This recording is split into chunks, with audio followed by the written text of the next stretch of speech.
So I've been editing for YouTubers for about a year now, and it started off with Sydsnap in maybe May, I think. Sydney tweeted out saying that she needed an editor, and I said, basically my entire channel's a portfolio, correct? And then it was the most unprofessional way to get a job.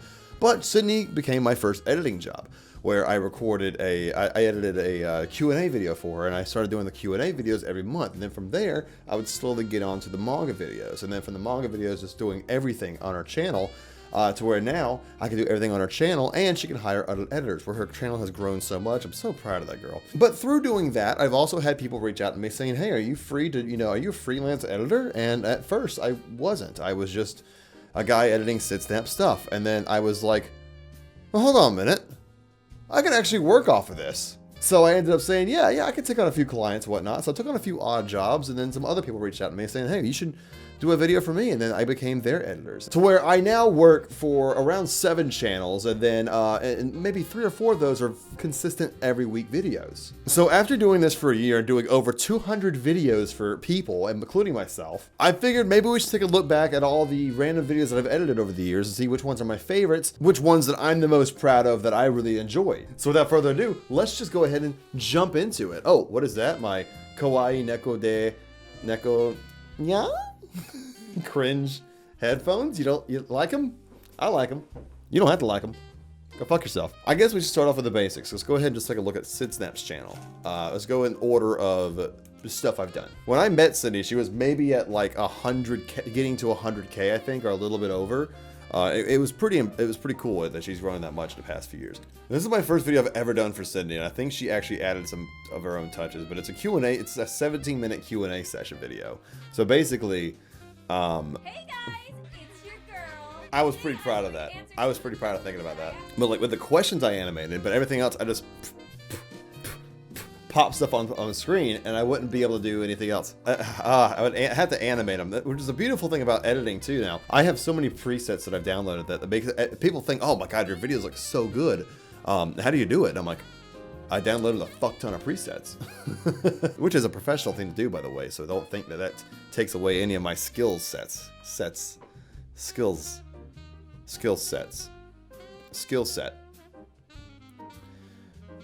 I'm good. Hentai is art. This is the first video, by the way, that I didn't use censorship. It was my first censored video, I think. We didn't have any kind of like form of censorship at the time. So what she told me to do was, here, use a bunch of funny quotes, and then we'll use the quotes as the censorship bar.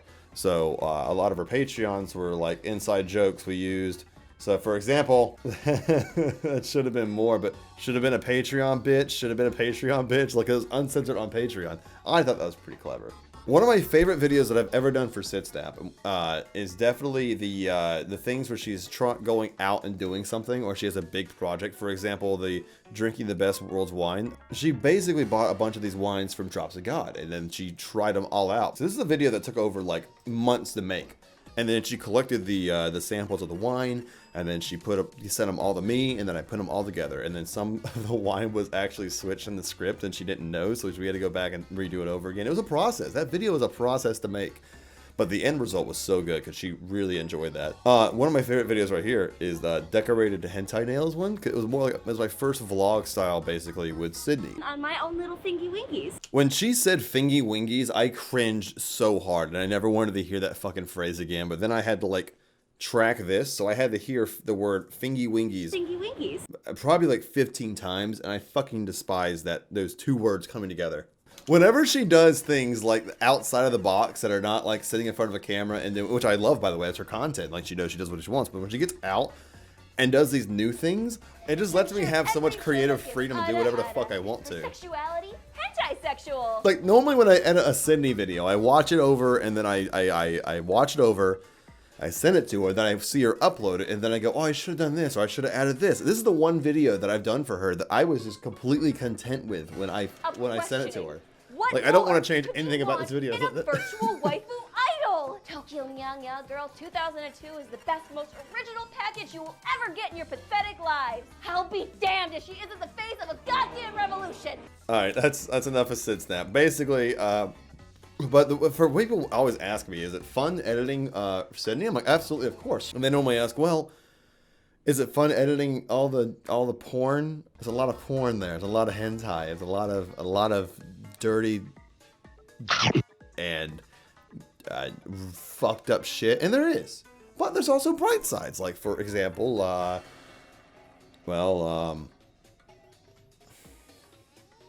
so another channel that I picked up was Anime Uproar. So Anime Uproar reached out to me. Actually, he reached out. Okay, let's be fair here. A lot of these people reached out to Mooden first, or Evan first, but they were too busy, and they're like, hey, well, why don't you try this new guy, Dakota Broskie? And they're like, Dakota who now? So with this, it's like, this is like my first video I've ever edited for Anime Uproar, and it was in June 15th of 2019.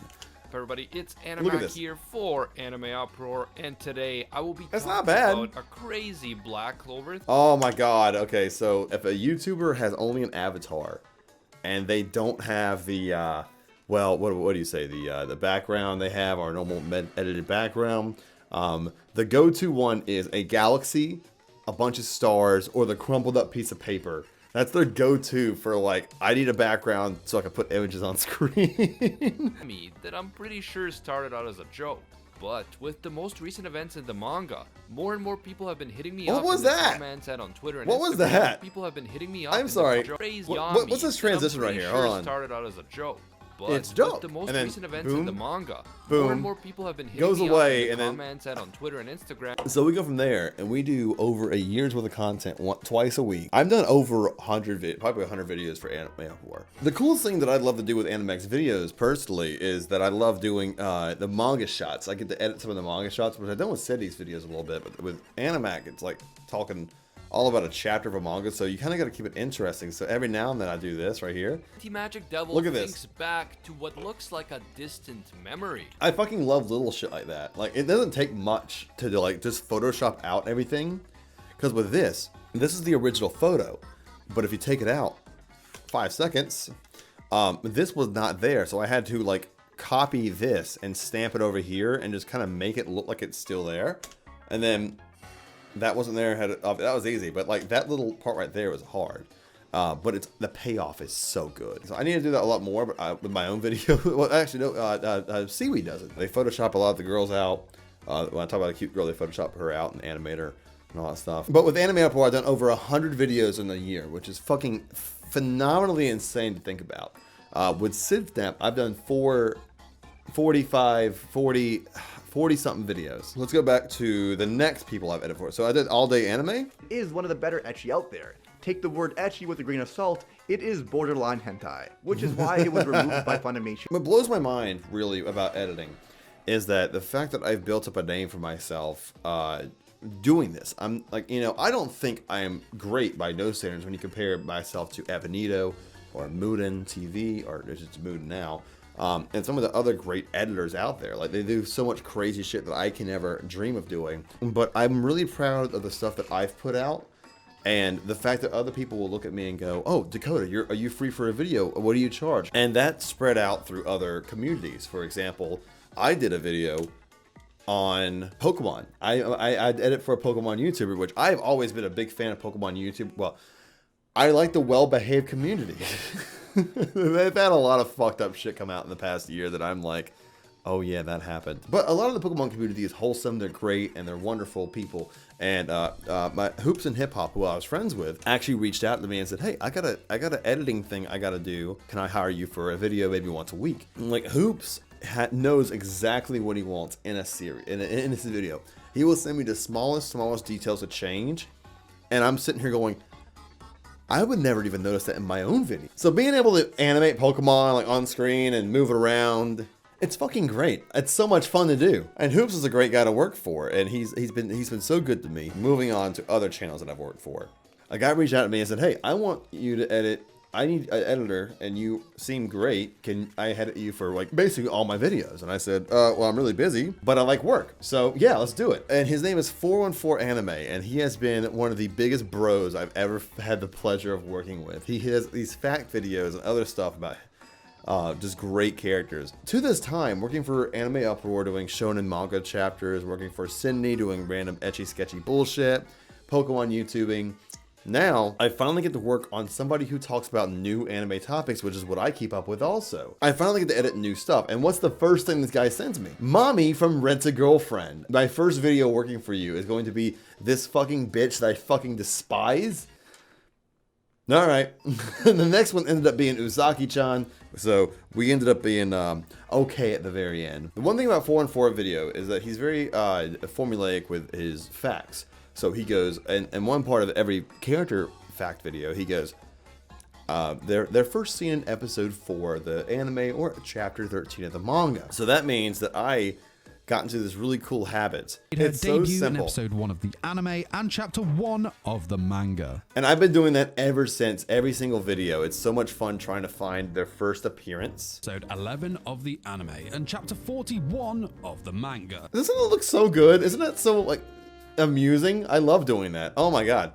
So during making friends, I've obviously talked to a lot of, you know, I talk to Sydney every now and then. I shoot up shit. Evanito, Moodin, we always check out each other, and Joey, we talk to each other every now and then, and became friends. So Joey, up in one day, in the back of my head, I'm like, man, wouldn't it be crazy to edit an Anime Man video? That'd be pretty fun. And lo and behold, when Moodin was super busy, he was like, hey, I got a video that I need to get done. Can you edit it for me? And I was like, you're goddamn right I can. So I edited a video for Joey.